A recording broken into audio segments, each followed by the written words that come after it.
Welcome to the Boneyard with Steve Robertson. As always, I am your good friend and host, Steve Robertson, here on the Monday edition of the Yard. Yes, we're late today because I had a elongated meeting with Athletic Director Zach Selman today. Zach, very generous with his time. We're going to talk about that later in the show. Had a good meeting with him. And I'll tell you guys this. I have had some brief interactions with him. You know, at ball games, I mean, we're on the road. Of course, you see a friendly face. He comes up and says hello, and had a great time, you know, kind of getting to know him. But today was kind of a sit-down, a formal interview. I'm going to run a Q&A tomorrow at genespage.com. That'll be for VIP members only. So if you're not a member of Gene's Page, probably a good time to join.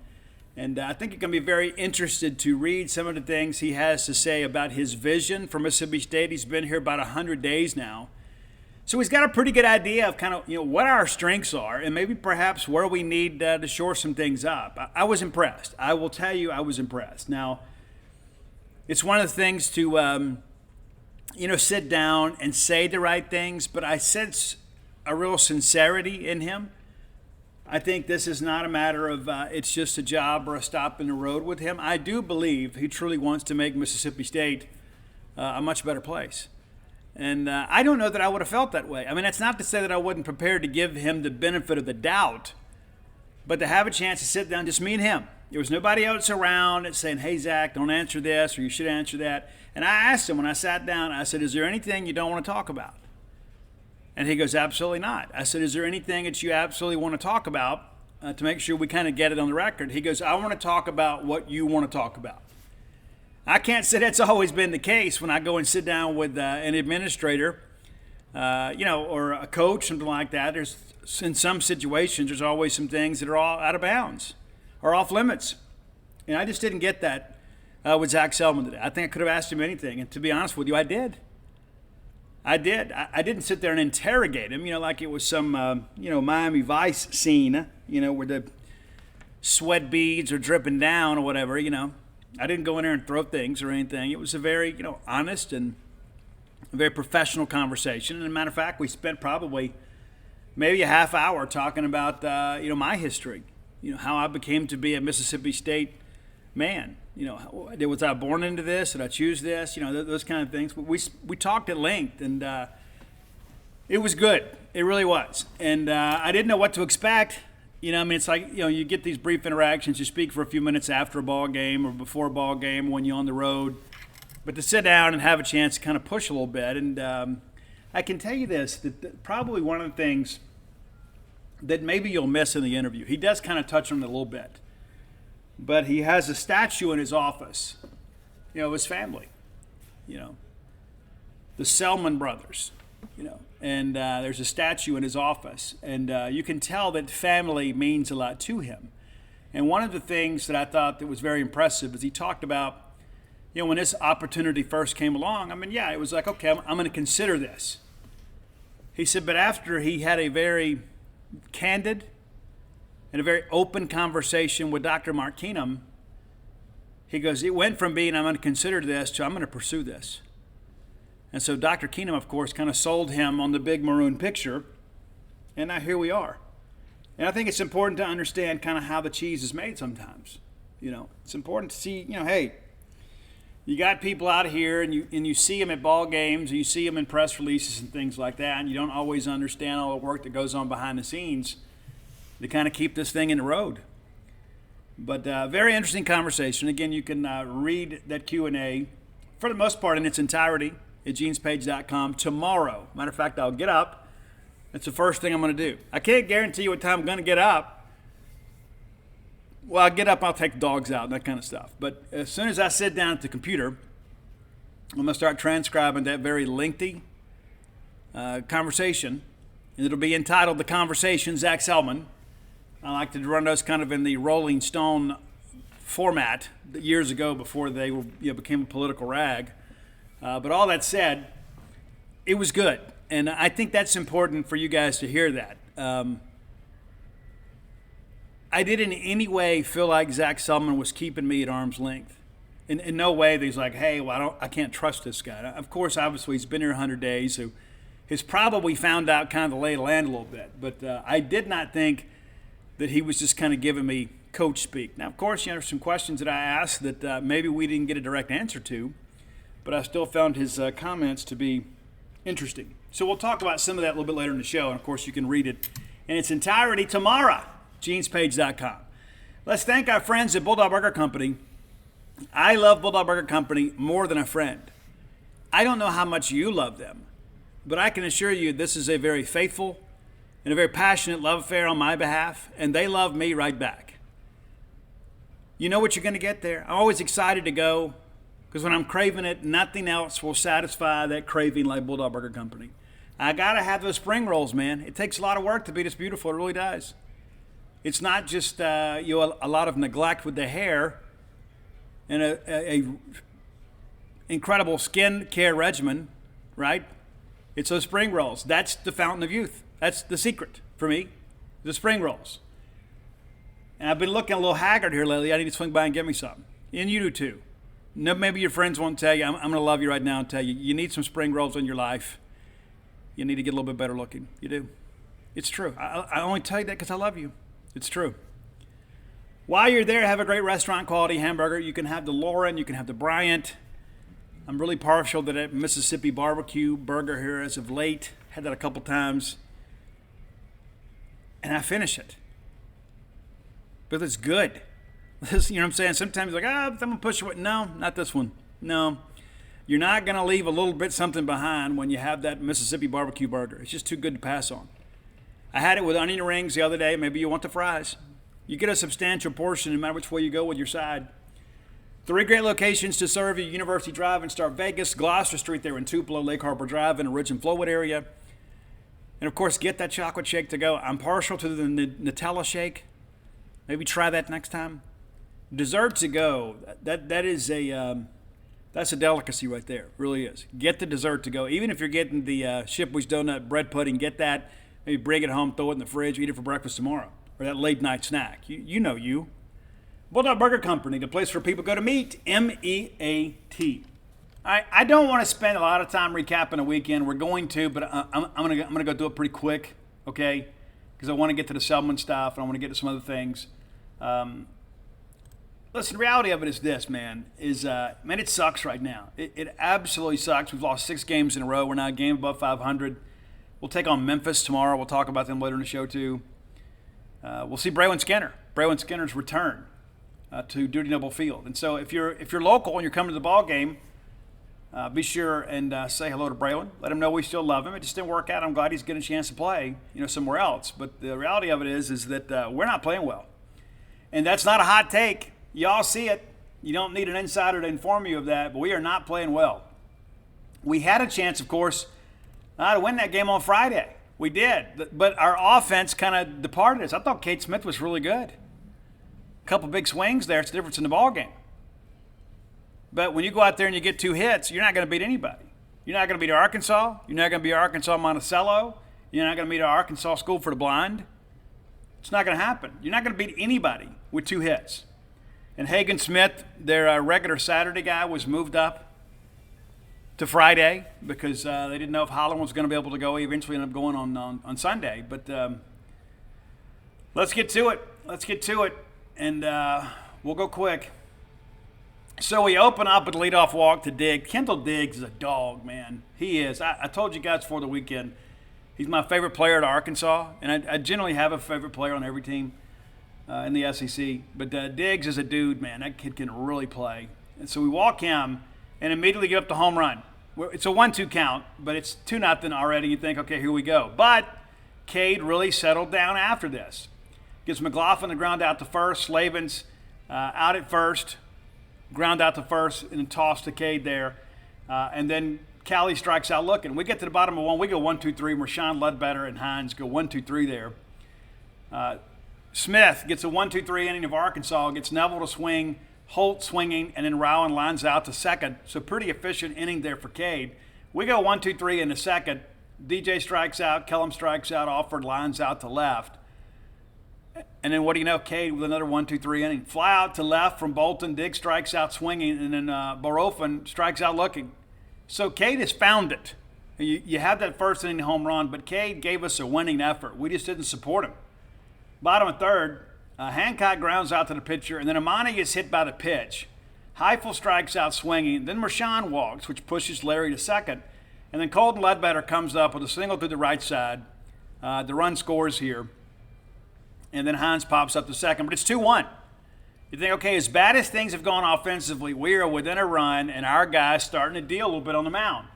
Top of 4, McLaughlin flies out to left. Slavens fouls out to first. And then Callie finally breaks up a streak, I think, of 13 straight retired with a single through the right side. Then Neville strikes out swinging. All right, bottom of 4, DJ walks to open the inning, and Clark is hit by the pitch. So right away, Hagen-Smith has given us 2 base runners here. We have got to find a way to get runs across here, and we don't. We try to get Slate to bunt here, and it just doesn't work out. And, of course, you don't want to bunt at bad pitches, but we couldn't get a bunt down here and ultimately end up getting a strikeout swinging. That is a very significant at-bat in this ballgame, period.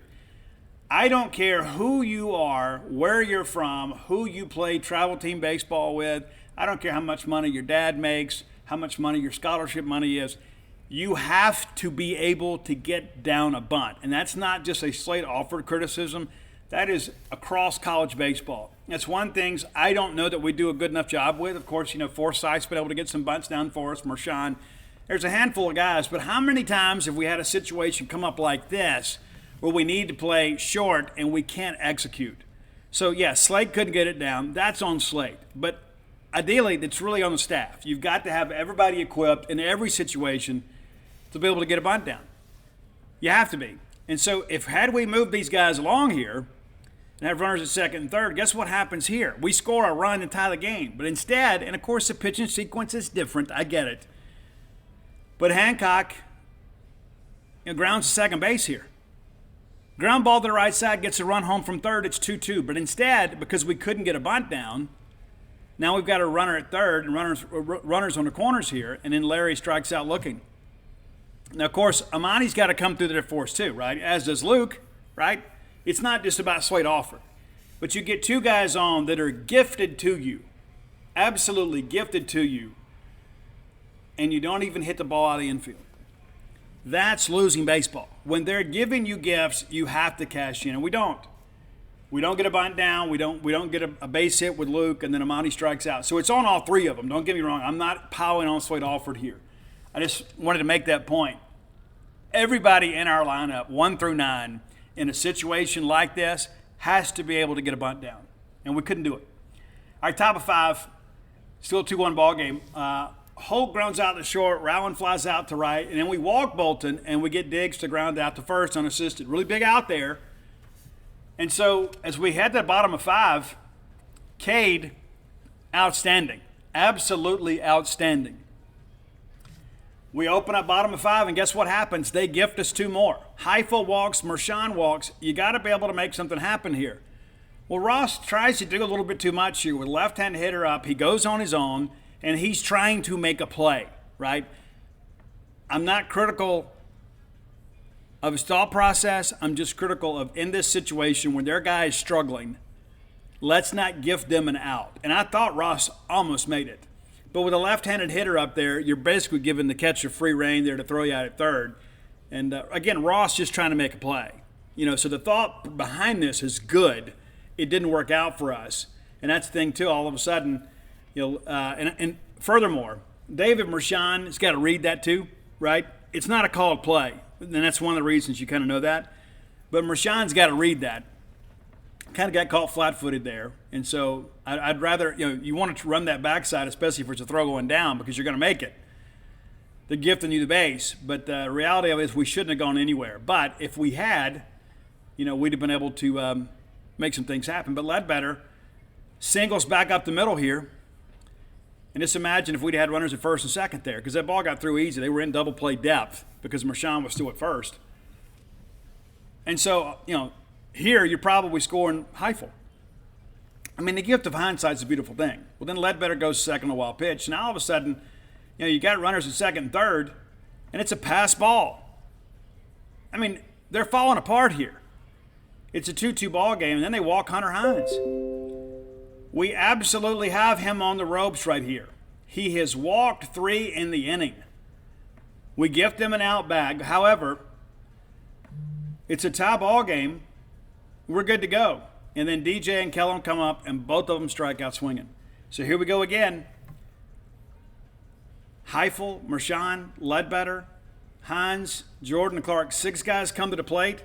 3 of them walk. 1 gets a single. And then we K. They just can't happen. I mean, it can't happen. I mean, you get that many people, and again, 3 walks in an inning, and we only get the 1 run. But nevertheless, after 5, even though we have not done anything offensively, it's a tie ball game. And our guys doing pretty well. Our top of 6, Barofin strikes out looking, and then McLaughlin singles to center field. And then Brady Slavens, who has been a Bulldog killer, takes the first pitch he's seen over the right field wall. Now it's 4-2. So you've scratched and clawed and fought your way back into this ball game. And next thing you know, 2 big swings in this ball game really made the difference. Cowley follows with a single, and then Cade gets Neville to strike out swinging. We get a fly out to left center. So we get out of it. But again, it's a 4-2 game. It's 2 runs. They bring in Adcock in place of Hagen Smith, who had clearly lost it. We just didn't take advantage. Alford grounds out to third. Hancock lines out to right. Larry strikes out swinging. Top of 7. We bring in Cole Cheatham for Smith, and Cole's pretty good. Pretty good. All right, so he gets Rowland to fly out to center. Bolton grounds out to short, and then Diggs grounds out to short. Lefty, there's a lot of the lefties in this lineup for Arkansas, top of the order. All right, bottom of 7, they bring in Gene Wood here. Again, this is a guy that's closed some games for them, but we got a chance here. Heifel strikes out looking. Then Mershon walks. He had 4 walks in the ballgame. Then he's still seconds. Now all of a sudden, you got a runner in scoring position with Ledbetter and Hines up there, and we strike out. We strike out. Top of 8, 1-2-3 inning for Cole Cheatham. Gets Barofin to pop up. McLaughlin grounds out to third, and Slavens flies out to right. Bottom of 8, we go 1-2-3. Again, 2-run ball game here, and we got 4, 5, 6 up, and we go 1-2-3. Jordan flies out to center. Clark flies out to left. Alford grounds out to short. Top of 9. You're thinking we just find some way to get something going here, but instead, rather than us draw closer, Arkansas gets a couple big insurance runs here. Cowley doubles to right field, and then they put the sack bunt down and move him to third, and now you think anything happens here. Lo and behold, it's a wild pitch, and he scores. It's a 5-2 ball game. Holt strikes out swinging. Roland walks. Bolden walks. We bring in KC to try to get us out of there, and then some people say, we're going to waste Hunt. Come on. We need to get a 1 out here. All right, Diggs singles to the right side, and Roland comes around to score. Now it's 6-2. So instead of being 2 swings away from being tied, now you need a grand slam. Barofin strikes out swinging. State tried to get a little something going here, but really it was them giving it to us. Hancock flies out to left. Larry grounds out to short. We pinch hit with Chance. He walks, and then Mershon walks. So now all of a sudden you think, hey, Ledbetter can get on. You bring Hines up. Tyne runs at the plate. So Tyne runs on deck here, and Ledbetter strikes out looking. That can't happen. Absolutely can't happen. We have 2 hits in the ballgame. Both of them come from Colton Ledbetter. He also had a pair of big strikeouts in the ballgame. And again, I hate it for Cade Smith. He pitched well enough to win. He'll tell you, you know what, I got to keep those balls down. And he did. He left a couple balls up, and he paid for it. But he strikes out 8, and his walks just 2. We struck out 10 as a staff and walked 4. But as an offense, we struck out 13 times. They gifted us 10 bases, 8 walks, and 2 hit by pitches. So it was them walking the ballpark. They have twice as many walks, and they throw in a couple of hit by pitches, and then we lose by 4. This game was on the offense. Cade Smith, Cole Cheatham pitched well enough to win. They did, and we didn't come through. Typical Friday night for us. We're just not finding a way to win ball games. And offensively, it was terrible. Absolutely terrible. All right, let's get into game 2. This was an abbreviated game, in case you forgot. This game was pretty much over before it got started. It really was. It was not a good one. So Diggs singles to right to open, and then they sack bunt. I'm not a big fan of the sack bunt in the first inning, but here we go. Playing for 1 early, trying to get a lead. It's better for your pitcher if you have a lead. Barofin gets a sack bunt down. McLaughlin flies out to right, and Slavens lines out to left. So we get around the leadoff single there, and then we go 1-2-3 here. Well, we don't. Mershon walks again. That's his 5th walk of the weekend. And then Ledbetter grounds into a double play, and then Hines flies out to center. So they face a minimum in 1. Top of second, guard just doesn't have it, man. We walk Callie, then we hit Neville with a pitch, and then Holt grounds to third. And it's one of those things, too, you look at. We fire across to first there. I think it's correct. I'm trying to remember here. But anyway, they ground out to third, and everybody moves up here. And then Rowan strikes out swinging, and then Bolton walks, and then the wheels fall off. Diggs singles to the left side. Barofin walks. McLaughlin singles. Slavens walks. It's 4-0. It's 4-0. It is 4-0. We bring in Evan Sierra, and pretty good at bat here with Callie, but we get out of it with a fly out to center field. So, good job by the kid there. Bottom of second, we go 1-2-3. Jordan flies out. Clark grounds out. Chance strikes out looking. Top of third, Arkansas's back for more. Leadoff double for Neville. Holt then follows him with a single. Rowland is walked. It's a 5-0 ball game. We bring in Colby Holkin for Sierra. They get a sac bunt down, moves the runner to third. And then Diggs, craziness here. Absolute craziness. So it's a fly ball to center, and we collide here. And I don't know, it's inexcusable, man. It is. I mean, you learn this in Little League. You've got to call for the ball. You've got to communicate as outfielders. And I get it. Sometimes you're trying to make a play, but you know what? It's okay to let the other guy with the glove on make the play too. So 2 runs score, and then we get a fly out, and they line out to get out of it. But it's 7-0. The game is over, guys. McIntyre comes in for Brady Tigert. We go 1-2-3. Hancock grounds out. Alfred strikes out. Larry strikes out. Top of 4, Slavens gets on a fielding error. We throw the ball away. They go to second. This is the 1-2 here where it's a pop-up into short right. And Marshawn runs over Amani Larry. And listen, I appreciate Marshawn's willingness to go make a play and his desire to help the team. But I don't need my shortstop all the way in short right field. That's why I have a second baseman. And Amani had called for it, was under it. And we run through him. Gives him a advance with the second, and Callie flies out to center. They tag and go to third. Neville walks, and then Holt singles to the left side. The run scores, and then Rowland grounds into a double play. It's 8-0, though. The game's over. Bottom of 4, Marshawn strikes out looking. One of the only times they were able to retire him to this point. Ledbetter singles to center field, and that was just our third hit in 13 innings against Arkansas pitching, and all 3 of them come from Colton Ledbetter. Let that sink in for a second. 3 hits in 13 innings against Arkansas pitching, and all from the same player. Hines strikes out swinging. Ledbetter still second. Jordan lines out to left. Top of 5. Bolton singles up the middle. Diggs flies out to right. Barofin flies out to center. Bolton takes second, and McLaughlin flies out to left. So nothing doing there in the inning for them. All right, bottom of 5. We're just trying to kind of find a way to creep back into this. Really nothing doing. And Arkansas's pitching staff is not really anything special, but they held us down pretty much all weekend. Clark grounds out to first. Chance flies out to center. Hancock singles to the right side. The first Bulldog not named Colton Ledbetter in 14 innings of play to get a base hit. That is inexcusable, guys. Absolutely inexcusable. I don't care who your coach is. I don't care who the hitting coach is. I don't care who your parents were. The fact we have this many empty at-bats, that's a player issue there. Right or wrong? That's a player issue. We got some veteran guys on this team. They've seen SEC pitching before. It's not good. Well, after Luke gets a single, then Alford singles, and then Larry grounds out to second. All 3 of those balls were hit really well. So you think all of a sudden, okay, maybe we're starting to figure some things out here. But it's 8-0. Top of 6, Brady Slavens homers to left. I'll be glad when he's gone. He has absolutely killed us. He has. If he has a year of eligibility left, he should transfer here and be able to hit it during double field all the time because he always seems to find a way. Callie pops up to second. Neville strikes out swinging, then Holt flies out to right. So now it's a 9-0 game. Bottom of 6, State finally gets on the board here. Marshawn grounds out to first unassisted. I will say this about Marshawn, too. He rarely ever just has an empty at bat. Either he's running up pitch counts or he hits the ball hard somewhere. It doesn't always fall for him, but he's not afraid to get up there and work the count and take pitches. I like this kid. I think long-term he's going to be a star for us. Ledbetter flies out to left. Hines singles to left field. And then they boot it. And so he takes second there. Jordan then homers to center on the very first pitch. It's 9-2. And you start thinking, is there a chance? Is there a chance?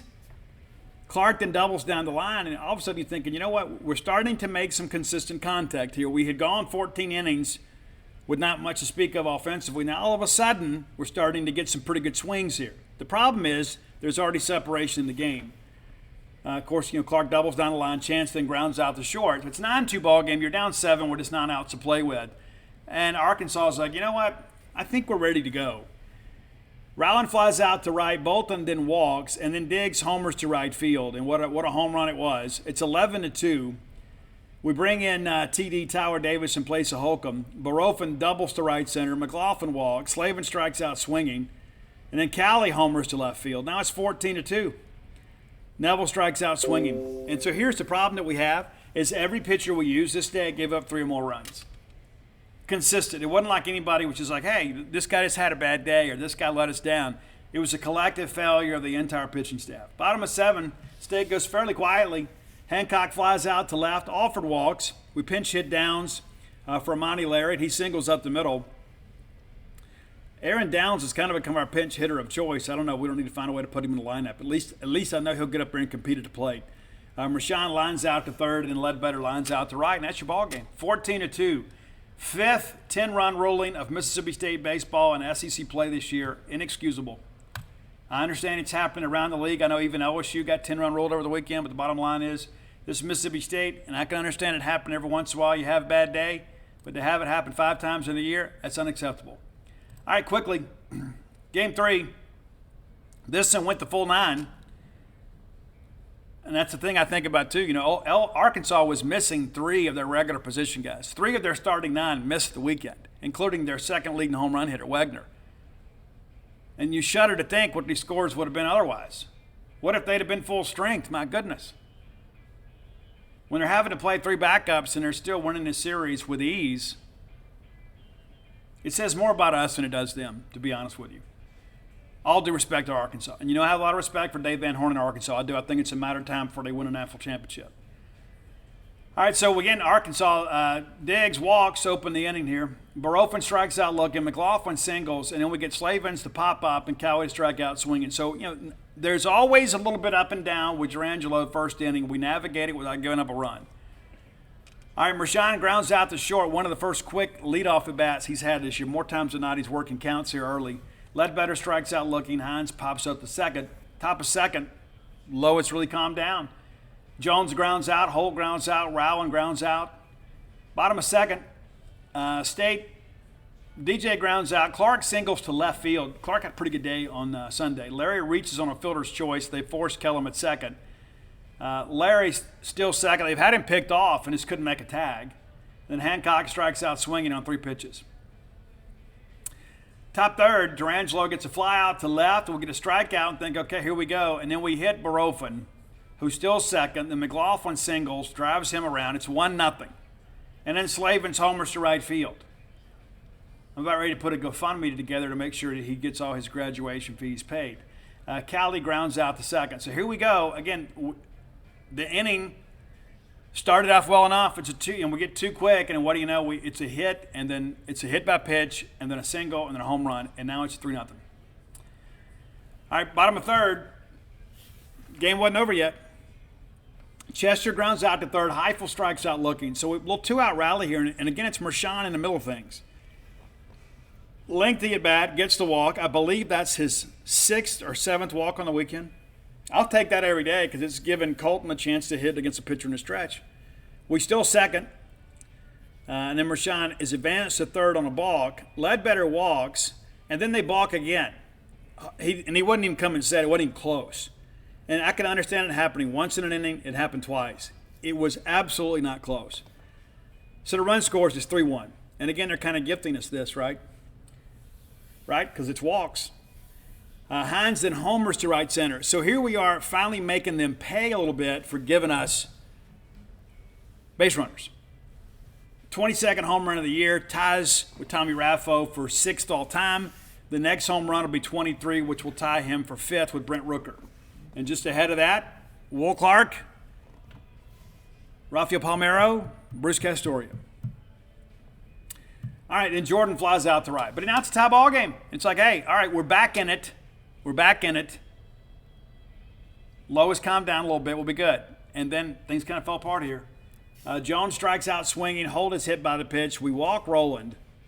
And then Bolton reaches on a fielder's choice at third base. And this is a situation here where we probably had the chance to turn 2.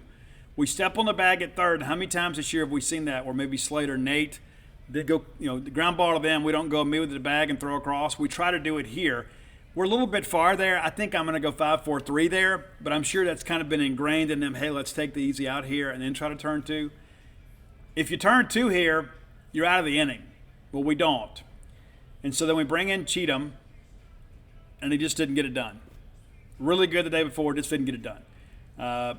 Wild pitch. Now there's runners second, third. We walk Diggs on 4. Now the bases are loaded. And we go back-to-back breaking balls here and make him buckle his knees a little bit. And for some reason, we go back to the well a third time in the strike zone. I don't know why we don't bury it here or elevate a fastball or give him a different look. But we basically threw the same pitch 3 consecutive times, and SEC hitters just not going to put up with that. He rips it down the line, and they've got it listed as down the left field line. It was actually the right field line. And 3-run score, it's now 6-3. But every base runner that they had, we gifted them. A hit by pitch, a walk, and then we probably misplayed the double play here, and then it's another walk, right? Wild pitch, everything. Everything went wrong in this inning, and it was all self-inflicted, and then they made us pay. We thought we had the runner thrown out at home. They review it, so we didn't. McLaughlin walks. And then Slavin strikes out swinging. And that's Nate Dahm coming in to get Brady Slavins. But it's 6-3, and again, you scratch and claw and fight your way all the way back, and then you give it right back to him. You needed a clean inning there in a major way. We weren't able to do it. All right, bottom of 4, Clark singles up the middle. Larry then fielder's choice. They, again, force Kellum at second. Larry takes seconds. Now we've got a runner in scoring position. Hancock pops up to the first baseman. And then Nate Chester doubles to left center. Nice swing there for Nate. Larry comes around to score. It's a 6-4 ball game. Heifel then walks, and they elect to bring in Adcock, pitching for his second time in a weekend. Rashawn then grounds out to short, but we're within 2. And you think, okay, we're just chipping away here. We need a clean inning. We couldn't get one. This was about as dirty as it can be, guys. Almost as dirty as it can be. Top of 5. We get Cowie to strike out looking, then we hit Jones, and he got plunked in the head. This was the one that was terrible. He just got away from Nate. Holt then reaches on a fielding error by the shortstop. And this is a chance for us to turn 2 right here, right? Ground ball, the runner goes. And it's a tough play, okay? But if Mershon's able to field that and at least get 1, it's a different inning. But if you turn 2, the inning's over. And, of course, he's breaking to the bag to cover, and the ball just kind of meets him there. It was a tough play. It was. I'm not going to be critical of the kid. But if you make that play there, we're out of the inning down 2. But instead, they're still swinging. Rowan strikes out swinging. Then we walk Bolton to load the bases. And then Kendall Diggs gets us. And it seemed like we talked about this in postgame. You had to make 7, 8, 9 pay because there's not a lot of length in this lineup. But we had a really tough time getting those guys out. Give them credit. And the next thing you know, Kendall Diggs is coming up. It seemed like every time with a runner on base. And sure enough, he hits a grand slam here. Now it's a 10-4 ball game. Casey comes in for Nate. And, hey, Nate, a little bit rusty maybe, but Nate's healthy. Okay, and that's the main thing. Barofan then homers to center field on a second pitch from Hunt. It's 11-4. McLaughlin walks. Slavins doubles to left. McLaughlin has to stop at third, and we get Cowie to fly out to center. The game is over. It's just a matter of what the final score is going to be. Bottom of 5, we go 1-2-3. Ledbetter fouls out. Hines grounds out. Jordan grounds out. Top of 6, get a 1-2-3 inning here from KC. Neville strikes out. Holt grounds out. Rowland grounds out. Bottom of 6, Kellum Clark again. On a tough day for us. Kellum was a bright spot. Kellum singles to center. And then Amani Larry, who nearly hit 2 home runs in his 2 earlier at-bats, just missed. One of them he kind of yanked, but another one was probably fouled by 5 or 6 feet down the left field line. This one, no chance. Absolute park job here. Now it's 11-6. They walk Hancock, and they bring in Zach Morris in place of Adcock. Chester reaches on a fielder's choice, and then Heifel grounds in a double play. So we're down 5, and you think there's still some time. We just got to hold the game in place. 1-2-3 inning here from Hunt as Bolton grounds out to the pitcher. Diggs singles to left. Then Barofan grounds into a double play. Really nice play here, shortstop to first. kind of holding the game where it is. Bottom of 7, we got to make up some ground here. Got top of the order up. We don't do anything. We go 1, 2, 3. Mershon grounds out. Ledbetter grounds out. Hines strikes out swinging. Top of 8, McLaughlin singles to left to open up, and then Slavin strikes out swinging. It's the old strike him out, throw him out play. Nice play here from Ross, and then Callie lines out to right. So, again, quick inning here. We got 6 outs to work with. We got to make up 5 runs. Bottom of 8, Jordan grounds out to the pitcher. Clark strikes out swinging. Larry is in hit by the pitch. I don't know what's happening with Amani, but it seems like he's getting hit with greater regularity. Hancock then reaches on an air by the shortstop, and who was outstanding all weekend. And this is really the only thing they gave us defensively really all weekend to speak of. Ground ball should have been out of the inning. Instead, Larry goes to third, runners at the corners. And we pinch hit with Aaron Downs, again, who's become our pinch hitter of choice. And they walk to load the bases. We pinch hit in place of Highfield with Connor Hyzak. And I thought to myself at the moment, I said, hey, who's the one guy that can maybe park one right here or probably get one in a gap right there that maybe he's not in the scouting report? And it was Connor Hyzak. So I agree with the call here. And he absolutely murdered one. He just didn't get enough under it. It's a line shot right to the left fielder. 10 more push-ups, it's a grand slam. And that was really kind of the last gas for the Bulldog offense. Top of 9. We bring in Nixon to get some work here. A lot of changes defensively for State, but he gets Neville to strike out swinging, Holt to ground out to short, and then Rowland fouls out the third. So we go to the ninth there and stay quietly in the ninth, despite the fact top of the order is up. Mershon grounds out the second. Ledbetter grounds out the second. Hines grounds out the second. Nice little theme there. Everybody's rolling over to second, all his left-handers. So 11-6, that's your ball game. And we'll talk a little more about kind of around the league a little bit later. But it was a terrible weekend, and I'll be honest with you, we've had some difficult losses. Last year, the way Tennessee beat us in a Thursday night game, that's probably the worst I've ever felt at the ballpark in my life, ever, against anybody. The Vandy loss this year, when they embarrassed us in the same variety, they just ambushed our pitching, right? If we didn't throw strikes, they would take the walk, and we did throw strikes. They just hit over the fence. We got exposed that weekend. But this Arkansas series, the way we played it defensively and the lack of effort at times, to me, that's more embarrassing than having somebody beat you by 25 runs. It's one thing if somebody's just on, but when you get beat, basically because you're apathetic, and that's how it looked. And I love these kids to death, but we quit on Saturday. And I think you all see that. We didn't play. We had 5 fly balls drop. We're running into each other. It wasn't good. And that's the thing, too. I have so much respect for the M over S, and the standards of this baseball program are not being met. And again, people say, well, that all starts with coaching. And it absolutely does. It absolutely does. But I'm going to be honest with you about this, too, right? And because the blame ultimately lies with Chris Simonis. That said, if you are a player that needs your coach to remind you to call for the baseball, or needs your coach to understand how to read a double steal, or your coach to explain the basic tenets of baseball, you got no business here. Because that's not the kind of players we recruit. We didn't go recruit a bunch of robots. We went out and thought we were recruiting the nation's best players, or some of the nation's best players. So they shouldn't have to be reminded. That's not on coaching. That's on the players. It's a shared responsibility. But it doesn't matter who your coach is, and it doesn't matter where you came from. Everybody knows you got to call the dadgum baseball. You don't go out there and collide, and especially when it happens once. There's no reason it should happen twice. SEC players don't let that happen. All right, time for today's top 10 list. As always, brought to you by closewithblair.com. That's C-L-O-S-E with Blair, B-L-A-I-R.com. Blair Chandler is my friend, your friend, a friend to those in need. Listen, if you're going to entrust something as important as your mortgage, you need to do it with a professional. Somebody that's been around, somebody that's going to take care of you, somebody that knows the ropes. That's Blair Chandler, 22 years of experience, back to back to back. Top 1% close ratio in the country. This is a guy that will get you from the dream to the reality of the closing table with efficiency and professionalism. Give him a call today at 601-500-2344. Again, at 601-500-2344. And here's the deal. He works for Fairway Mortgage, a very reputable lender, not some fly-by-night subprime lender. You're not going to be signing your life away to somebody that's going to be, maximizing your, maybe perhaps your frustration and maybe perhaps your desperation. This is a first-class outfit, recently voted #1 in customer satisfaction when it comes to mortgage loan origination. Mentioned to Blair, you heard about him on the Boneyard. He's going to pay for your appraisal. It's about a $500 value. A lot of fees associated with getting a mortgage approved. When you can cut some corners, have somebody pick up tab, it's always great. And that's Blair Chandler, a true Bulldog. Got a place in Starkville, a season ticket holder in multiple sports.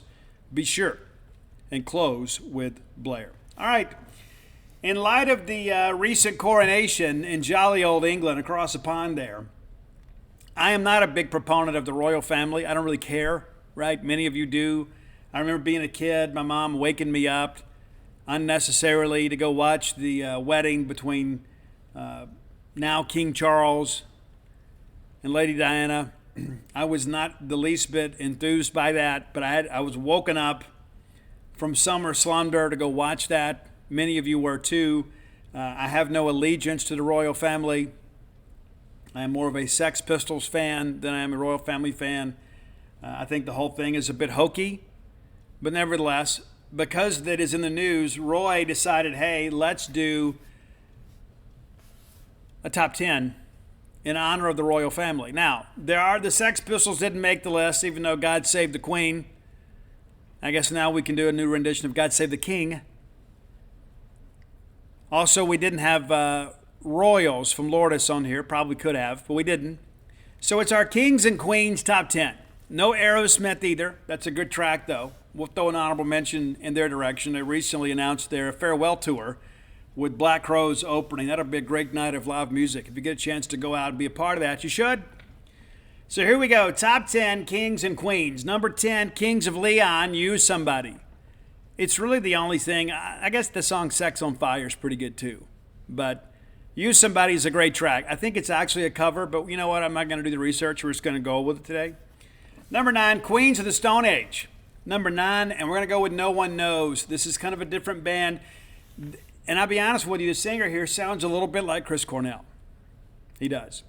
All right, number 8, a band, if you're an Octane listener, you heard about this band about 10 years ago. They have released some subsequent albums. When they first hit the scene, people were like, hey, these guys got some staying power. They've done okay, maybe haven't lived up to the expectations. It's the band King. It's K-Y-N-G, King.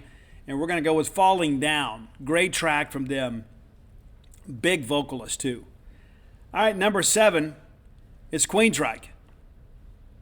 They had to make the list. I probably could have justified moving them up a couple spots, but we're going to be happy right here at number 7. Queensryche, I told you guys Operation Mindcrime, one of my favorite albums of all time. When I listen to that album, I listen in its entirety. However, we're going to pick a track off of the Empire album, which is phenomenal, a great follow-up. Operation Mindcrime made Queensryche a headliner, and I think Empire solidified their place in rock music. And Queensryche wasn't a hair band. They had long hair, but they weren't really a hair band. They were more of a serious band, wrote about more serious topics. We're going to go with the great track Jet City Woman. Jet City Woman off the Empire album for Queensryche. Number 6, a band that has ties to Mississippi. Also, unbeknownst to many, it's a band of believers. At their core, they're a Christian rock band. Even though they're not labeled as such. But we're going to go with King's X. That's right, King's X recently released an album a few months back. Phenomenal album. We're going all the way back to Gretchen Goes to Nebraska, which is my favorite album from King's X. And we're going with Over My Head. Absolutely love this one. Love the guitar tone on it. The vocal's amazing. Number 5, we couldn't have a list of kings and queens with not Her Majesty, the Queen. Freddie Mercury and the Boys. Love Queen. You guys know I'm one of my favorite bands of all time. Very happy that my kids also love Queen. And again, I think the way Freddie Mercury was treated by the press in the final days and weeks of his life was shameful. Freddie Mercury lived the life sometimes of vicarious pleasure, and it caught up with him. But he deserved to have more dignity and respect than he was offered in his final days. And that is something that, to me, is, it's very disrespectful even all these years later. It really is. People are like, oh, does Freddie have AIDS? Does Freddie have AIDS? Turns out he did have AIDS. And you know what else? It was nobody's business then. It's nobody's business now. We're going to go with Killer Queen because she's a killer. Number 4, going to change it up a little bit here. We're going to go with the king of pop, Michael Jackson. And Michael maybe not as beloved today as he once was because, some things that he did. And, it kind of tainted a legacy. It did. But Michael Jackson, an ultra-talented man, ruled the world for a while. I mean, I read an article recently, I'd forgotten about this, that years ago, when the Jacksons were touring, you had to send $120 in to register for a ticket lottery. And even if you didn't get tickets, they kept you $120. That's rough. You'd think the Taylor Swift thing was tough. We're going to go with Billie Jean. That was one of the first major hits, of course, for Michael Jackson. Of course, the Off the Wall album preceded Thriller, but Billie Jean really made Michael Jackson a superstar. Also covered by the ultra-talented Chris Cornell. Number 3, it's Prince. He's not a king, not a queen, but he's part of the royal family. When he died, it deeply impacted so many of us. Very unexpected. Prince, one of the guys, too, that really stood up to record companies. About owning his own masters and things of that nature. He was tired of being a puppet and really went after the record companies. He even at one time recorded an album at Paisley Park Studios and released it for free on his own website. You go download it for free on its website. The first to really do that. It's like, I'm going to control my music and I'm not going to let anybody make money off me. I'm going to give this gift to my fans. And it's one of the reasons that he's 3 on my list. I think that I don't think Prince was maybe in it for the money like some other people were. But When Doves Cry is going to be your number 3 track off of the great album Purple Rain, the motion picture soundtrack to one of the best musical movies of my lifetime. Number 2, we would be remiss if we did not mention the Queen of Soul, Aretha Franklin. Now, she did have a few cover songs that a lot of people mistake for originals. But Chain of Fools was one that she didn't write, but she recorded, and nobody has done it better. A lot of people have covered that song. A lot of people have made some money, but nobody did it better than Aretha Franklin. God rest her soul. Number 1, being from Mississippi and being a guy that loves rock and roll music, we got to go with the king of rock and roll, Elvis Presley, number 1. Even though we caught him wearing an Ole Miss sweatshirt one day, right, in a picture. And that gets rubbed in our face all the time. But Elvis, of course, from humble beginnings, really more of a Mississippi State guy than an Ole Miss guy. But we're going to go with Jailhouse Rock. He didn't write it, but it was the title of a soundtrack of a movie he was a part of. And Jailhouse Rock, a great video, was part of that movie, of course. It's made the rounds out there. This was the super cool version of Elvis, right? The handsome version of Elvis, the way we'd like to remember Elvis. But Jailhouse Rock, number 1 on your list of kings and queens today.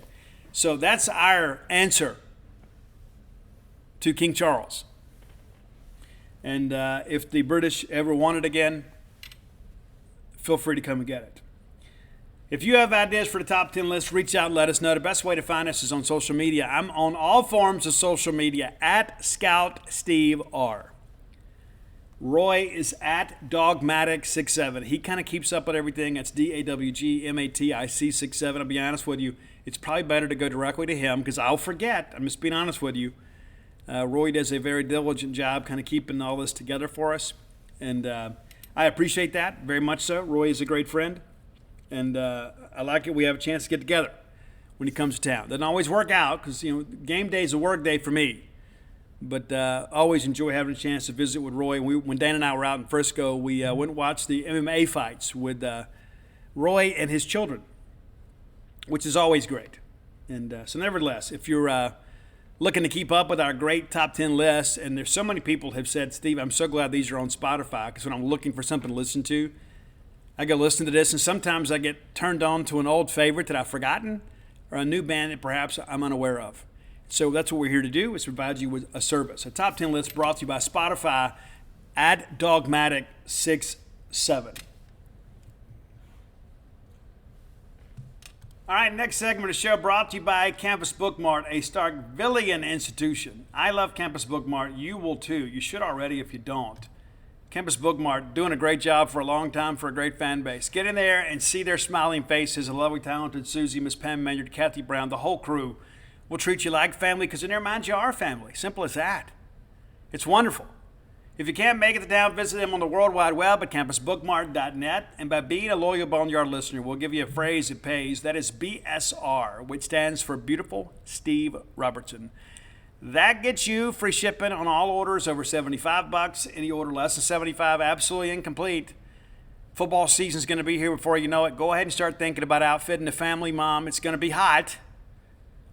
Kids are growing. They're not going to be able to wear their game day gear from last year. Be thinking about that. And listen, September football is probably not the time to wear a football jersey. Even though the kids want to, get them some T-shirts. Go ahead and be thinking about that. Buy yourself something. A lot of cute things there. I have bought a lot of things for my wife, and I'll be honest with you, too. I am probably the best gift buyer any of you have ever known in your lives. Honest to goodness. And while my wife does pick out most of her clothes, I think her favorite clothes are the things that I've bought her. And so I bought her a lot of things at Campus Bookmart. Of course, I can't go wrong with her because, some girls love baseball diamonds, right, more than regular diamonds, even though she has both. But I bought her a lot of jerseys and Mississippi State wear there at Campus Bookmart. And you can do the same thing, guys, for your wife. A lot of cute things there. I love Campus Bookmart. You will too. And again, be sure and check them out. Next time you're in town, again, visit them on the World Wide Web at campusbookmart.net. All right, let's take a look around the league. We're only going to be doing college baseball here for a couple more weeks, I'm afraid, unless we have a coaching change. And not totally convinced we don't. That's the thing, too. It's like you start hearing things. Last week I was told there's no plans to make a coaching change. I don't know that I don't have the vibe that there might be a possibility. Just saying. I don't think that's going to be the case, but I can't totally rule it out. All right, let's look back at the weekend that was.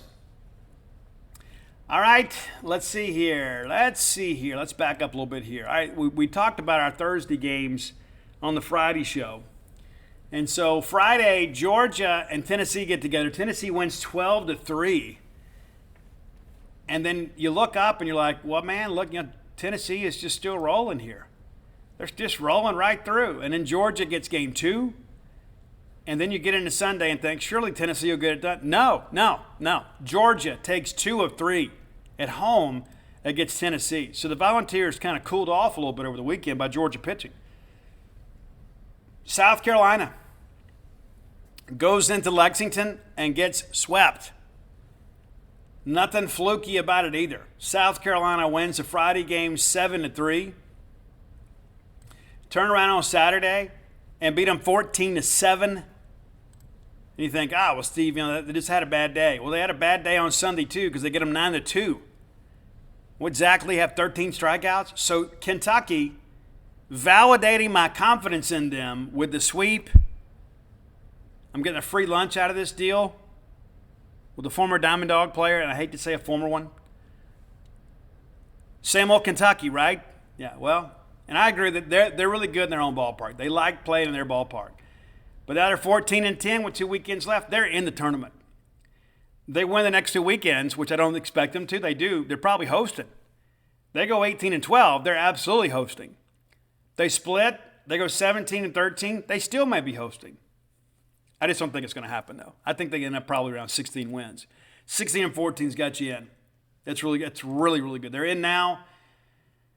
But, hey, good for Nick. Matter of fact, I texted with Nick yesterday. Really happy for him. All right, Missouri gets all over Ole Miss. They win the Thursday game. They come back and win the Friday game 13-3, 10-run rolling Ole Miss. And, man, there were so many home runs hit this weekend. I don't want to play Missouri in February when it's cold or in May when it's windy. I don't want it. And then Ole Miss rallies back, and Lane Kiffin and the guys get a 20-14 win up at Columbia on Sunday. So Ole Miss salvages the game on the weekend in a series that I really thought they would win. I thought Ole Miss would win. They didn't. And these games they set pitching standards back 20 years for sure. All right, Florida and Texas A&M, first game 6-5 winners for Florida. You think, hey, competitive game there from the Aggies, obviously. Florida pitching kind of gets it done for them. You turn around Saturday, and Florida pitching took the day off. As A&M wins 15-2. It doesn't just happen to us. It's happening to everybody. And that's probably a good article we can write at the end of the year, is how many teams in the league got 10-run ruled this year. They put the rule in, and then what do you know? A&M takes 2 out of 3. They win a pitcher's duel on Sunday, 3-2. So A&M takes the series from the former number 4 Florida Gators. And, of course, A&M will be your final opponent of the regular season for your Mississippi State Bulldogs. All right, LSU, 3-0 winners on Friday over Auburn. And you think, hey, it's not bad. Skeens is a machine. He had a big ball game and felt like that he had full complement of his 4-pitch mix there.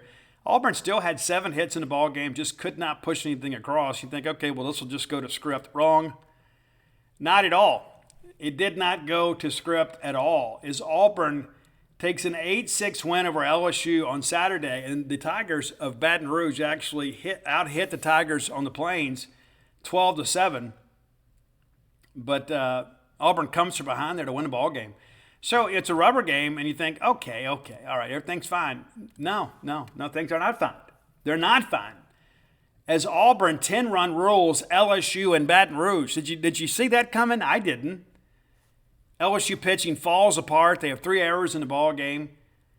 Auburn 12 runs on 8 hits. So huge win for Butch Thompson and the Tigers. They go and take 2 out of 3 from South Carolina last weekend, and then take 2 out of 3 on the road this weekend. Pretty crazy stuff there. Absolute crazy weekend. And that's why they play the games, right? I mean, it is. And then here's the thing, too. There's so many people like, Steve, I'm just checked out. Guys, I just love college baseball so much. Even when we're not playing well, I still enjoy college baseball. I don't enjoy it as much, but I still enjoy the college game, much so more than the pro game. I know many of you are pro baseball fans. I got off that train after the last strike. All right, no games tonight. Tuesday night, of course, North Florida will be at South Carolina. Vanderbilt's at Louisville. That could be an interesting midweek game. Austin Peay is at Tennessee. That'll be a 10-run ruling. Tennessee Tech is at Kentucky. Troy is at Alabama. That could be an interesting ball game there. Troy got a former Bulldog out there, one of the top home run hitters in the country. Sure would be nice if we had him. Memphis, of course, is at Mississippi State. First pitch scheduled for 6 p.m. at Duty Noble. That'll be an SEC Network Plus broadcast. Auburn is at Samford. Texas Rio Grande is at A&M, and the Northwestern State is at LSU. Now, quick look at the standings. And it's not pretty. It's not. Of course, we're just kind of looking up at everybody else thinking, hey, this is really cool. Mississippi State and Ole Miss tied for dead last in the SEC. And, of course, State holds a tiebreaker for now. We'll hold the tiebreaker at the end of the year. We just got to hope there's a tie. But the reality of it is that the best we can hope for, obviously, is to make it to Hoover. And so in order to do that, we have to finish no worse than a tie with Ole Miss and then a game ahead of Missouri. I don't know what the tiebreaker would be between State and Missouri. I'm not going to put forth the effort into that at this point. But we're out. Right now, both Mississippi schools are out of the tournament, and Missouri is in as a 12 seed. So Vanderbilt, 17-7, leads the East. Florida, 15-9, of course, after dropping a series to A&M. South Carolina, it was all within their reach, and now they're 14-9, and not going to be able to catch Vanderbilt. I don't see it. I just don't see it. Kentucky now 14-10. And because of the South Carolina LSU Sunday game getting rained out, they're percentage points ahead of Kentucky, even though that Kentucky swept them and they're even in the win column. Tennessee now 12-12. Georgia 10-14, and that was the thing. You're thinking, hey, we got to hold off Ole Miss and Missouri and got to try to catch Georgia. We're not going to. And in Missouri, of course, 7-17. In the West, Arkansas now, thanks to Auburn taking care of LSU. Arkansas now leads the West again, 17-7. They're even in the loss column, but a game up in the win column. And so Arkansas with a 708 conference winning percentage, really in good shape now. Alabama 11-13 after taking 2 out of 3 from Vanderbilt. We didn't talk about that series. Vanderbilt kind of gets even with them a little bit there, but Alabama finds a way to get it done. And they win the Thursday game.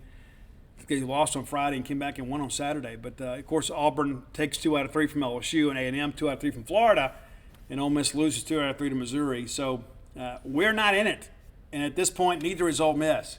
And I find no comfort in that whatsoever. It's like, well, we're bad. At least you're not there. I don't care. I absolutely don't care. And it would be worse if they were having a big year. I'm not one of these misery loves company people. It's just not me.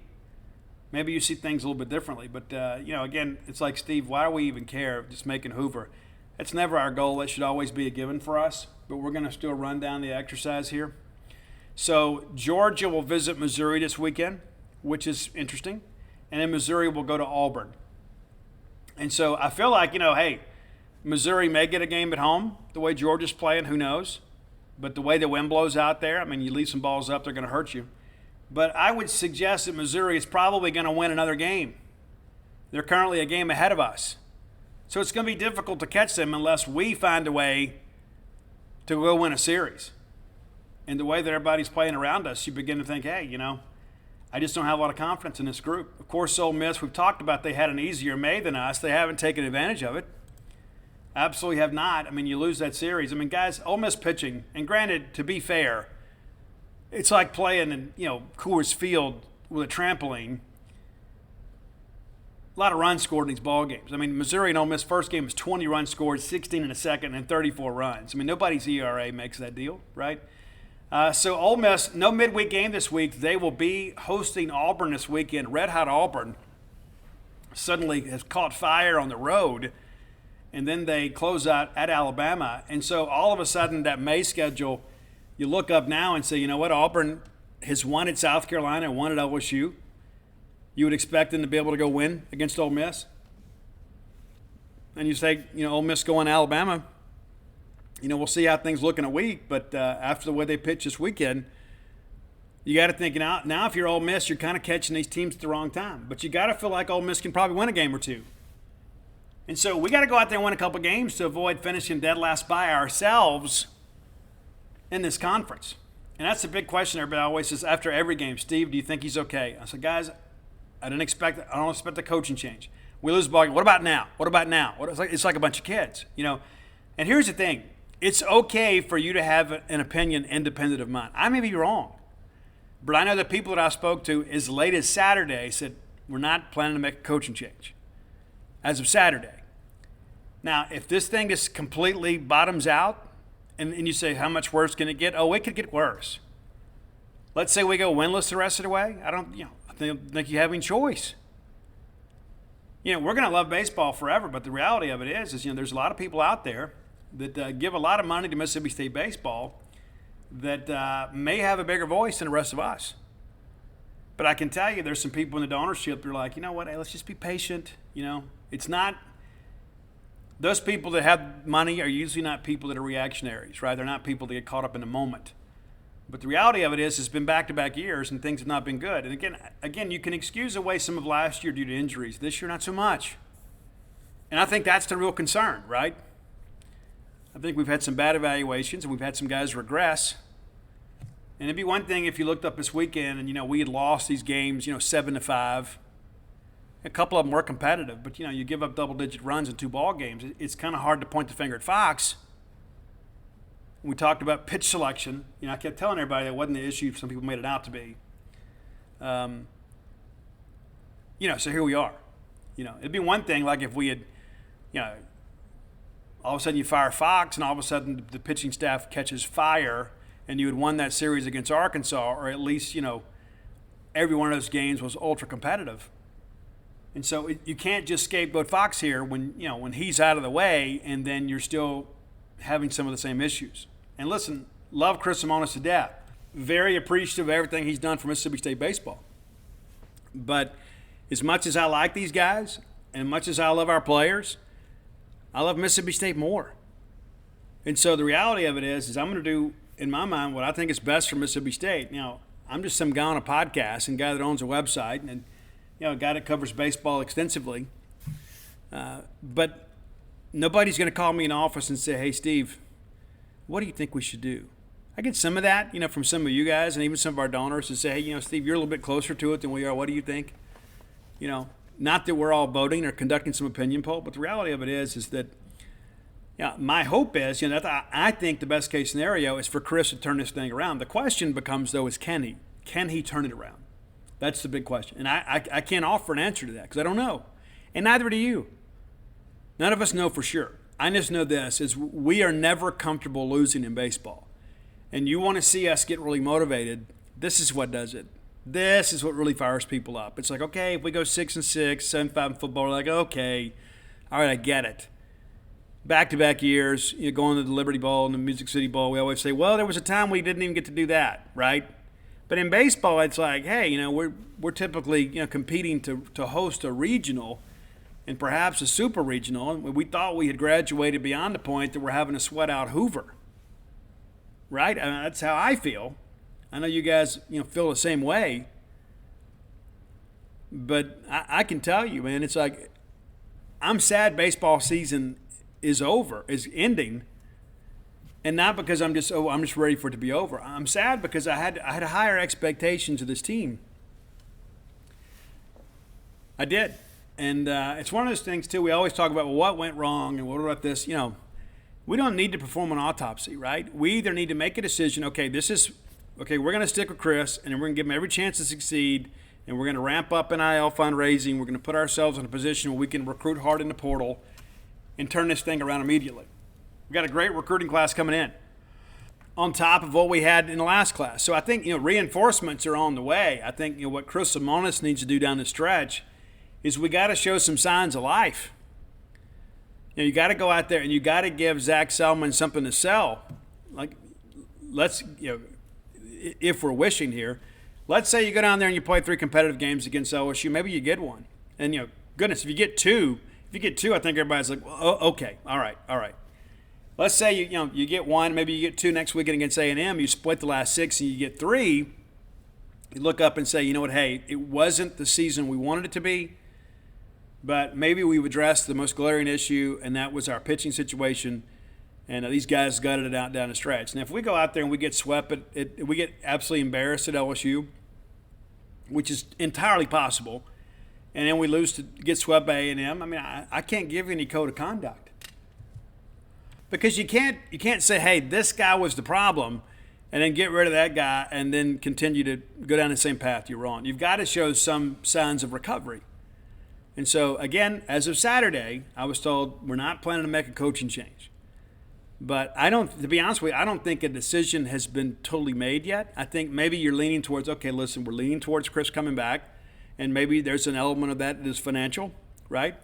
I think the rest of that story, too, is you have to consider, what gets us better quicker. All right, if Lemonis and the entire staff leaves, what does that do to your roster? What does it do to your recruiting class? Do people opt out? And you know what? No recruiting class, no matter how good it is worth holding the program hostage for. But those are the things you've got to debate. Now, I can tell you, everybody always claims, well, they know somebody. Well, I know somebody's a big donor. I know some really big donors, and they know me. And I got them on my phone. And from time to time, we talk. I'm talking people that give 6 or 7 figures. I'm not talking about, your buddy that, buys tickets through a friend. And you sit, in the Sky Dog section. All due respect, I was a Sky Dog one time too. But I can tell you there are a lot of people up there to give a lot of money to Mississippi State that maybe are not so wound up as maybe the average fan is. It's not that they don't care. It's just they're not reacting emotionally. And I read a post earlier, and I got upset about this. And I was like, hey, how does this help? Somebody's like, well, I'm just going to pull my financial contributions until things change. Well, how does that help Mississippi State? I mean, that's not going to bring change any quicker than you think. It's just not. You can say, well, people vote with their checkbooks. If you want to quit getting your chair backs, there's about 4,000 people behind you on the waiting list. It's like, I'll take them. I'll go out there and cheer next year. You can take, Joey Q customer off the list. I'm happy to take his 4 because I love Mississippi State baseball and then we're going to come back. So you're not really helping matters. I think what you do is you let your voice be known. At the end of the day, it's going to be Zach Selman's decision. And I love these people, too, that have never met Zach, never met Dr. Keenum. They're going to sit there and say, well, it's not going to be Selman's decision. You think we just hired an AD just to be a figurehead? Absolutely not. Just not the case. So we'll see what happens. But the reality of it is we're not in a good place. We're not in a good place. We can all agree on that. We may not agree how to get out of this place, but we can all agree we're not in a good place. All right, final segment of the show brought to you by our friends at Portico. If you're thinking of moving to town, look no further than Portico. I've told you guys, listen, if I was moving to Starkville now, it's where I'd move. I'm out here in the sticks. I like it out here. But I'd love to be closer to campus because some days I'm out here and I don't even think about eating. It's like I'll find a burrito or a chicken pot pie or something. Just the thought of having to drive into town sometimes it's too much. It's a first world problem deal. It really is. But to be 1.1 miles away from the Mississippi State campus, how convenient would that be? Conveniently located by the Walmart neighborhood market right there. So if you forget something on the way home, just swing in there and get it. That's nice. That's a nice amenity, right? You turn off 82 on a 12 light going to campus. Very first right is Pat Station Road. Very easy to find. You get to that four-way stop and there's Portico on the right. Wonderful residential development brought to you by a great group of Bulldogs. Brooks Bryan's a part of that group. 601-416-8075 is Brooks' number. Again, that's 601-416-8075. Reach out to Brooks to get more information. You can start with a 2-bedroom, 2-bath home, go all the way up to a 4-bedroom, 4-bath home, and anything in between. You need a custom build, they can get you taken care of. Maybe you want the theater, right? Maybe you want a bigger office. Maybe you need a big nursery. Maybe you want a playroom. Talk to them. Don't just go with the cookie cutter deal, right? And many of you, this is your retirement home. Maybe it's your primary residence. Maybe it's a second home. Maybe you've always wanted to have that place in Starkville, a place to store all your tailgating gear, instead of having to carry all that stuff, right? Live up here and be a Starkvillian with the rest of us. Portico, make it your next move. All right. So, again, met with Zach Selman today. I had a variety of things to talk about. We spent a lot of time talking about me. He wanted my history and kind of how I became a Bulldog and things like that. We talked about that. And he is a very good listener. A lot of people just kind of sit there waiting for you to stop talking so they can respond. They listen to respond rather than to understand. You've seen that out there. Zach's not that dude. You can really get the sense that he takes a lot of interest in you. He is concerned about you. And I can see why he would have interviewed really well. He doesn't speak emotionally, but he speaks with passion. He doesn't just kind of react and I'm a guy sometimes that speaks emotionally. I do. But I admire people that are very collected in their thoughts, and you kind of get that appearance and that vibe from Zach. I think he is a guy that he is going to be careful what he says. I don't think where he's searching for what you want to hear, though, right? I think he's very deliberate in his thinking. I thought he answered my questions. Wasn't as direct as I'd like for him to be on a couple things, but I think a lot of that, too, is just because he's still deciding some things. One of the things that I know you all are concerned about is NIL. And I asked him, I said, hey, listen, we got seat licenses to pay. We got season ticket prices to pay. We got Bulldog Club donations to pay. And now on top of it, we're asking everybody for NIL money. Where does it stop? We're bleeding our fans dry, and it's not just Mississippi State, right? It's around the country. College athletics has never been more expensive for the diehard fan that's willing to support the program financially, right? And so we talked about that. He talked about, hey, the first thing we got to do is get everybody on the same page, and that is one of the things that I have said from the beginning of all of this. We've got to get everybody involved, pulling in the same direction. We can't have Bulldog Club staffers. I'm not saying they are, okay? So nobody email me. We can't have them pulling in one direction and pulling away from NIL. And we can't have NIL people saying, oh, don't give the Bulldog Club, right? There's got to be a balance. We've got to find a way to find a system that works well for everybody. And I don't think our fans should have to pick and choose. We've got to find a way legally to incentivize people to give to our NIL efforts, but at the same time, too, not force them to pick and choose between the Bulldog Club. And there's some people that say, you know what, Steve, it's got so expensive to go to a football game, I just can't afford to do it anymore. And that's the reality for a lot of people. And one of the things that I asked Zach about, too, is, we talk about Dudy Noble Field all the time. I was like, Zach, we built this cathedral of a stadium that we're all so proud of, and we're the envy of college baseball. And then we don't have anywhere for the average fan. Maybe mom and dad wants to bring their kids to a ball game, and there's nowhere for them to sit. That's a problem. And that was one of the things he said. He goes, I'm the kind of guy, I believe we need to have something for everybody. Whether you have all the money in the world or you live on federal assistance, right? Whether you're retired or whether you're a CEO, we need to have something for everybody. And that's how I feel too. And so he said he's enjoyed kind of seeing Dudy Noble Field kind of come to life and see the operations kind of behind the scenes. He goes, I'm always present when I'm not, even when I'm not visible. Kind of working behind the scenes to see how event management does things and how we can do things better. He said just kind of taking some time to see what we do and how we do it and how we can improve it.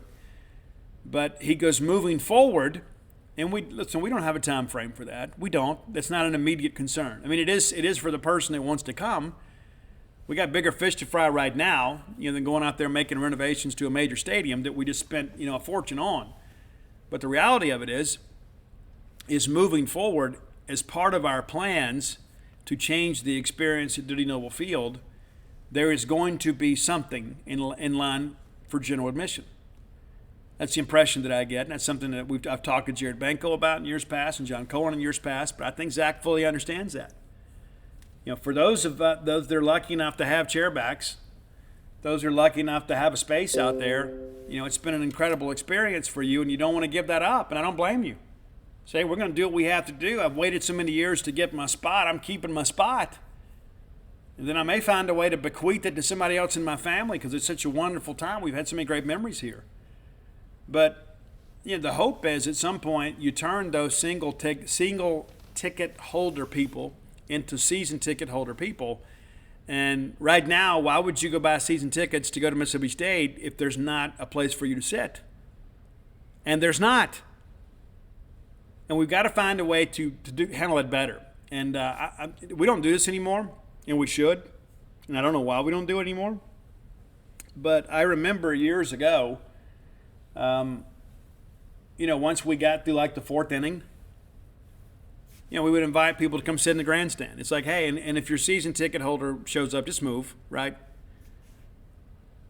But it's not like that now. And it's like, my thing about that is if you take, let's say Brooks Bryan has a nephew that is like, hey, I want to come to the ball game and I don't have a chair back. Well, if he comes to a midweek game and maybe he has a standing room only ticket, but we open up the grandstand and say, hey, you guys come sit with us. Now all of a sudden you start thinking, this is living. This is what I want to do. And you got to go get on a wait list to do it. And you may be dead before you get your tickets. But the reality of it is you got to give people, make them know what they're missing to turn them into season ticket holders. But you also have to give them somewhere to sit. You also have to have general admission seating. You got to figure that stuff out. That is a real challenge. And people say, well, Steve, it's not that often. It's more often than you think. Because if you're that family that's showing up and maybe you don't really know anybody, it's like, I love Mississippi State. I want to bring my kids to watch a baseball game. You're going to wander around out there and you got nowhere to sit? It's not like somebody's going to call you over and say, hey, you guys come sit with us. They don't know you. The university's got to do a better job on that. Now, I also asked about amenities at Davis Wade Stadium. Now, as much as we love Davis Wade, and we do, and it's come a long way in my lifetime. It truly has.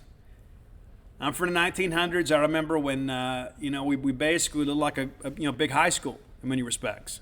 And there was probably some modern day high school stadiums that looked better than what we had back then. But, we've got the second oldest stadium in the country, and that's something we're proud of. But it's kind of limited us in some respects. And that's what I asked about. What about the LED lights? What about, repositioning the sound system? What are we doing? And I said, you hadn't been there for football, so you don't even have a chance to kind of see how this stuff works. And we talked at length about things that we need to do to improve the fan experience. And I think he's very receptive to that. There are a lot of people out there, and this, again, not to talk poorly about anybody that's been here before. And that's kind of the implication, but I'm just giving you a disclaimer here. Sometimes Mississippi State is kind of giving off the vibe. It's like, well, that's just tough. This is what we've done. I just don't think Zach sees it that way. It kind of reminds me of Greg Byrne in that respect. I think Greg made the $100 donor feel just as important as the $100,000 donor. Greg had time for everybody. I get the same vibe from Zach. I don't think Zach is just saying, hey, we got to make sure we take care of all these suites. He's worried about that family of four maybe that, all you can afford right now is to sit maybe on West Side Upper. Maybe that's all you can afford right now. But you know what? If we get you in the habit of coming to ball games and we give you some incentive to maybe eventually increase your Bulldog Club donation, and then you keep improving your seating, and there's some legacy type rewards for that, I think that fan, in my estimation, and based on my conversations with Zach, that fan is important to him too. And in order for us to kind of grow the fan base and in turn grow the season ticket holders, you got to make those people feel important, because not everybody just showed up one day as the CEO of a big company and says, okay, I'm going to write you guys a big fat check, and I'm going to sit here and people are going to bring me drinks and we're going to have food and we have a catered meal. Everybody starts somewhere. And I can tell you this, the first year that I bought season tickets to Mississippi State football, when I could convince my wife that that's what I wanted to do, right? Hey, this will be my birthday, Christmas, whatever. Because we had small kids. I said, I want to buy season tickets. And I can tell you this, I took such pride in being a season ticket holder. I wasn't just the guy that went to games there once in a while. I was a season ticket holder. And that made me feel like, you know what? Like I'm a voting member of Congress here. And then next thing you know, we start kind of increasing our donations. We get with another group. We get better tickets. And every year, I said, you know what? This is me supporting Mississippi State. I love Mississippi State. But I felt an ownership in the program. I'm not saying that I had a sense of entitlement, but I felt that I was a shareholder, that I was doing my part to help Mississippi State football. And many of you feel that way in other sports. It's like, hey, I'm a season ticket holder for basketball. I know some season ticket holders in basketball that wear that like a badge of honor. As well, you should. One of the first questions that I asked Zach, I said, you know what? I said, there have been there's some of our fans, everybody's got their own favorite sport, and some people prefer men's basketball over everything. And they feel like Mississippi State men's basketball has been underfunded. And what is your response to that? And he tells me that's not going to be the case moving forward. I mean, this is a guy that's worked at North Carolina. He's worked, he was a student alum at Wake Forest. Oklahoma had some good basketball years. He has an extensive basketball background. So he understands what moves the needle. And one of the things that he said I thought was really, really smart. It's not just about fundraising. It's not just about allocating more resources. It's being smart in what we do. In some places, he says we have to tighten our belts. It's not just about writing a bigger check. Now, does that mean we continue to do what we've always done and expect something different? Absolutely not. Obviously, we have let the Humphrey Coliseum kind of fall behind. Of course, the renovations are already underway. And, getting some things done. It's not going to be as good as a new arena. It's not. And you know what? If we waited a couple years, maybe the cost of building materials had gone down. Maybe we could have afforded to do that. Maybe that would have been a smart play. But I don't know that if our fan base would have allowed for that, right? If we said, hey, we're going to push it back 2 years, I think there may have been blood in the streets. Because we've let Humphrey Coliseum get antiquated. We all have, right? I mean, that's just the reality of it. The administration said, you know what, hey, you guys are doing great, and it's difficult to recruit to that when everybody else in the conference has a better playing arena. That's just the reality of it. I mean, as great as the opportunity to play at Mississippi State is, you got to think about the fan experience and the player experience. And I think we're going to be proud of what we have, but it's not going to be as grand as what it could have been. So we push forward with that. And that's the thing, too. I'm getting old, man. I'm 50, right? I'll be 51 here in about 7 weeks. The chances of me seeing a new basketball arena erected in my lifetime, probably not very good. Probably not. And that's the thing I think about. It's like, hey, what happened on our watch, right? I remember a time when men's basketball that was the biggest source of pride we had in our athletics department. Remember those Charles Rhodes years and Dee Bost and Shane Power, Timmy Bowers, Derek Zimmerman. It was great. It was must-see TV. It's all we talked about. Football was so bad. Baseball was just average at the time. Our biggest source of pride was winning the SEC West title in basketball. We don't have divisions anymore. I still think it's stupid to do away with them, but whatever. But the reality of it is that we took a lot of pride, and we packed out Humphrey Coliseum, and it was amazing. And even opposing teams would say in their post-game interviews how incredible the atmosphere was. We have to make the Hump roar again, and I think Chris Jan's on his way to do that. And Zach brought that up, how important it was, to get our basketball coaches extended, get that done, get it out there, and you can just tell he has a tremendous amount of respect for Chris Jans and Sam Purcell. You can tell. And as I was leaving, Coach Simonos was waiting to go in. And not a surprise meeting or anything like that. I put that on a message board, and people are like, oh, what's this mean? He meets with coaches regularly. They sit down and talk regularly, kind of and listen, I give him credit for that. There are a lot of people out there, they get so caught up in the donorship part of it, they're not always accessible to their coaches until there's a problem. And from what I understand, Zach is setting aside time weekly to meet with his coaches and to discuss, hey, this is where I am, this is what I need, here's what I'm dealing with, here's what you can help me with. I think that's important to have that dialogue. Relationships are not built in 100 days, no matter what they tell you on Instagram. You don't know anybody in 100 days, and you certainly don't know a job in 100 days. And you don't know a fan base as big as ours in 100 days. So it takes some time. But I can tell you this, that when we first started doing our due diligence on Zach Selman, Mike Nemeth and I kind of did the AD hot board and kind of kept up with that. We always felt that he was a little bit of a sleeper candidate. I had some people say, you know what, this guy's really sharp, really, really sharp. And some other people were like, he's not going to get it, and I don't even think he's really pursuing it. And I found out after the fact that when those rumors kind of made the round that maybe he was a bit of a reluctant candidate, that Keenum got on the phone with him and said, hey, listen, you're a real candidate for this job. Don't just think this is, you're just going through the motions here. We're serious about you. And lo and behold, we end up hiring him. And so I'm excited to see what he brings. Do I think at some point he's probably going back to Oklahoma? Yeah, probably so. I don't need him to tell me that. He didn't tell me that. I didn't ask him that. I'm not an idiot. At some point, mama calls, we go home, right? Even though he didn't play at Oklahoma, he grew up an Oklahoma guy. He did. And we just got to make sure that we maximize the time that we have with him. And so I do think things are going to be a little bit different.